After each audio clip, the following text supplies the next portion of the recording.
GPSC mains के लिए Gujarati language को कैसे मास्टर करें। आल्दो आपको 300 में से सिर्फ 75 मार्क्स ही स्कोर करने हैं, लेकिन वो 75 मार्क्स स्कोर करने के लिए आपको एक बेहतर स्ट्रेटजी आपको बहुत ईजिली मार्क्स दिला सकती है।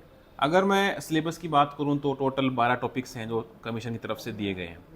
हम क्या करेंगे, उनको ईजी, मीडियम, हार्ड में डिवाइड कर लेते हैं, क्योंकि ईजी और मीडियम से मार्क्स फैच करना आसान होता है। तो जैसे अगर मैं बात करूं 12 टॉपिक्स की, तो ईजी वाले टॉपिक्स हैं हमारे पास प्रेस से राइटिंग। आपको एक पैराग्राफ मिलेगा, उसको 1/3 करके आपको लिखना है। तो इसमें जस्ट आप कुछ वर्ड हटा के और उसका एसेंस भी लिख दोगे तो आपको इजीली मार्क्स मिलेंगे। ये आपको मिलेंगे 25 नंबर के।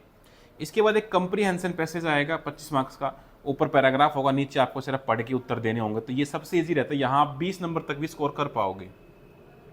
इसके बाद आपके पास होगा संवाद लेखन, कि मतलब दो लोग बात कर रहे हैं आपस में, उनके एक जनरल डिस्कशन लिखना होता है किसी भी टॉपिक्स के बारे में, कोई इसमें बहुत ज़्यादा फॉर्मेट का ऑप्शन भी नहीं है।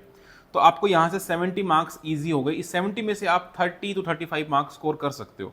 फिर आते हैं मीडियम की तरफ। ये क्वेश्चन वो हैं जो फॉर्मेट वाले क्वेश्चन है, इसमें कंटेंट कम है, लेकिन आप अगर आपने फॉर्मेट ढंग से बना दिया तो आपको मार्क्स मिलेंगे। यहाँ आपको 100 मार्क्स का कंटेंट मिलेगा। जैसे पत्र लेखन है, पत्र लेखन का एक फॉर्मेट होता है, ऊपर क्या होगा, बीच में क्या होगा, नीचे क्या लिखा जाएगा। फिर एक चर्चा पत्र है, अहवाल है, रिपोर्ट राइटिंग, संवाद है या एडवर्टाइजमेंट है। ये सारे चीज़ भी इस 100 में से आप 20 से 25 नंबर सिर्फ फॉर्मेट बना दोगे, थोड़ा बेसिक से लिख दोगे तो भी यहाँ से हो जाएगा। फिर आते हैं हम हार्ड की तरफ। ये 130 मार्क्स का रहेगा। जैसे आपको इंग्लिश से गुजराती में ट्रांसलेशन करना है तो ये 20 नंबर का रहेगा। गुजराती व्याकरण है, ये 50 नंबर की रहेगी। लेकिन एक मजे की बात ये है कि गुजराती व्याकरण में आपको OMR टाइप में फिल करना होगा। आल्दो में नेगेटिव मार्किंग रहेगी। अगर आप बेसिक गुजराती कर लेते हो, इस 50 में से आप 40 नंबर भी ले सकते हो, क्योंकि आपको सिर्फ सर्कल फिल करने होंगे। फिर एक निबंध लिखना होगा, जैसे हम ऐसे राइटिंग करते हैं, तो वहाँ पर भी 40 मार्क्स है, यहाँ पर भी आप 20 मार्क्स ले पाओगे आराम से।